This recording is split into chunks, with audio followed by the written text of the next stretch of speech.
মাটিতে মিষ্টি হয় কি না হয়।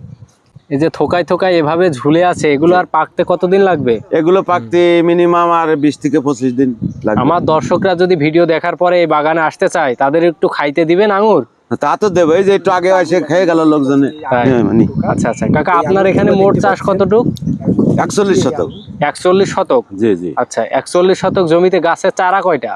এখানে আছে 220টে।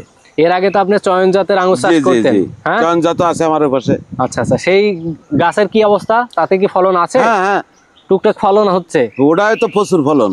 বাণিজ্যিক চাষের জন্য কোনটা ভালো? বাণিজ্যিক চাষের জন্য বাংলাদেশের ভিতরে আমার মনে হয় এই যে একলো আর বাইকুনুর, এই যে এই জাতটা, আচ্ছা, একলো আর বাইকুনুর, এই সব থেকে ধরনশীল জাত। চাহিদা কেমন দেখছেন বাজারে? চাহিদা আসলে এই যে ফল বাজারে যদি আমরা এই ফলগুলো উঠোই, 300 টাকার নিচে আর বিক্রি হবে না আশা করা যায়। তাই দেখছেন আপনারা? না দেখেন তো এই যে একটা দেখেন ফল, এই ফল আর এই বাজারের ফলের সাথে কোনো সময় যোগ হবে না।